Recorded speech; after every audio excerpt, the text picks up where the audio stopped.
Sveiki, šiandien 2 rugpjūčio ir mes einam į stadioną Oval, šalia Kenningtono parko. Yra ten cricket žaidimas. Nu, čia kažkas panašaus, Vitalijau, kažkas panašaus į beisbolą amerikiečių, šiek tiek. Nu va. Bet čia yra skirtumas, matyt. Nu, beisbolą šiek tiek aš žinau, nes kartais sportimai žaidžia beisbolas, bet kriketas tai šiandien pamatysim.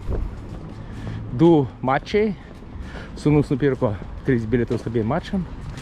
Tai va ir žiūrėsim, kas ten dedasi, kaip atrodo sporto renginys, kaip jis organizuojamas, kaip vyksta veiksmas.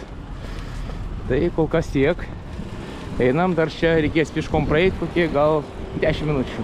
Mažiau, 8 gal.